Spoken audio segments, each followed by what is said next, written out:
It's Mike with Iceberg Gaming here with another Project Zomboid guide for today. In today's video, I'm going to be showing you guys the best base locations in Kingsmouth. Kingsmouth is a special challenge map for Project Zomboid, so to access, you either do a solo or multiplayer game, and then you go ahead and select it here from the challenges. And then it is basically Apocalypse default difficulty. You're not able to customize the sandbox in any way. All you can do is select your mods and go into Kingsmouth, and then you select your character. And here is the official map on map.projectzomboid.com. It is a island, a resort. This is a little resort here. It is extremely packed with zombies, very high population. We've got a suburban area over here, and then a military base to the north.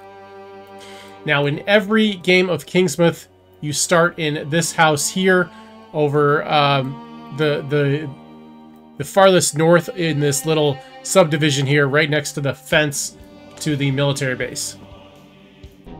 These houses aren't the worst place in the world to make a base. You've got the hedging around it for a little bit of protection, and you've got unlimited drinking water with the pool. Well, I mean, it's tainted water, so you'll have to heat it up, but you've got unlimited water there. So it's not the worst, but it is very close to the high population area, and it's only one story, and it doesn't have a fence or anything like that, which is the usual things I look for in a base.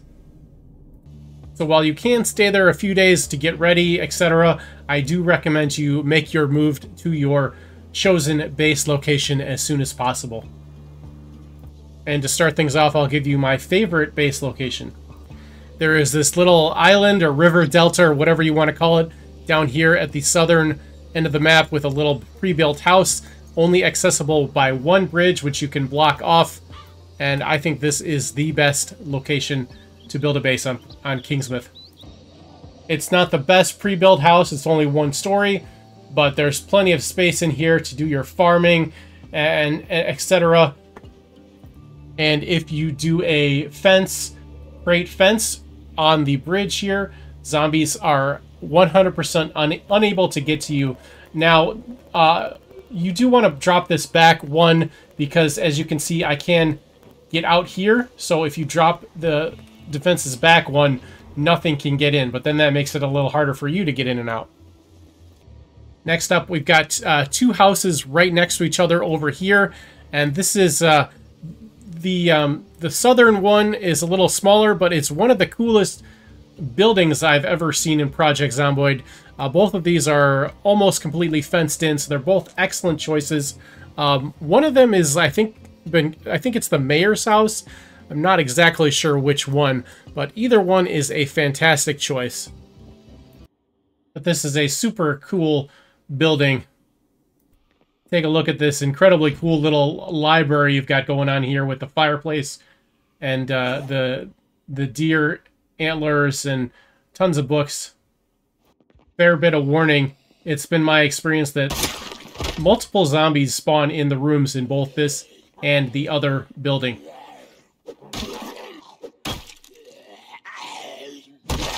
This house also has a huge upstairs. Both of them do, but this is the smaller of the two. I guess if I had to choose, I would probably pick the smaller one. Even though it's a little smaller, I really like... I think it looks super cool.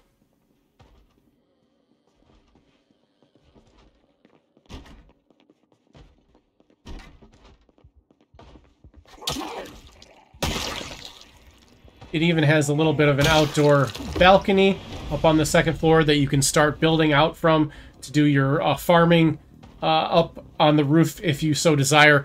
Otherwise, you can do it in the huge backyard that's fenced in. Plenty of choices with this one. And look at this huge bedroom that you could make your master bedroom if you so desire. And then the house next door is pretty much the same, but a little bit bigger. It's also got a little greenhouse area out to the side that you could make use of, in a huge garage. Looks like a 3-car garage. Now this one is a little less secure in my opinion because there's a lot more glass windows.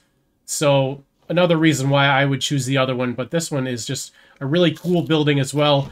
Huge location for a base. Maybe if you were doing like multiplayer and you wanted to have multiple people in the same base, this would be a great choice. This one also has a huge library with an antique oven. And there's one more base location I want to talk about that's similar to the first one in that it's very defensible, but it has some disadvantages as well. Actually make that 2 more locations. Over here on the far eastern end of the island is another potential base location with a 2-story house that has a fence, a partial fence around it, but it's just so remote and isolated that it's an excellent place to make a base. You shouldn't have any problem staying away from zombies way over here. And the last base location I want to talk about is over on the western end of the island. There's these little dock houses here. Once again, you could very easily set up defenses right here with a fence, crate fence. You'd have to do both sides, or maybe do one side and then build close to that side or something like that. But very, very great potential for defenses here.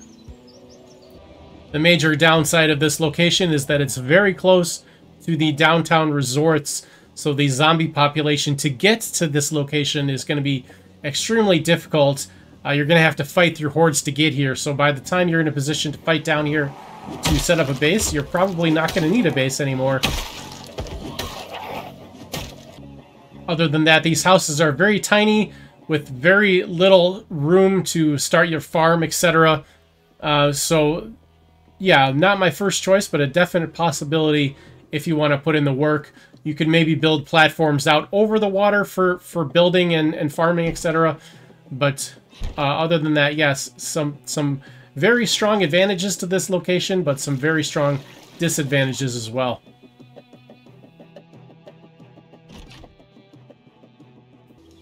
So there you go. Those are my favorite base locations on Kingsmouth. So make sure you get out there and enjoy a relaxing stay on Kingsmouth. It's a very interesting challenge map. So if you're looking for a challenge, give it a try and let me know how it goes. Thanks for watching. We'll see you next time.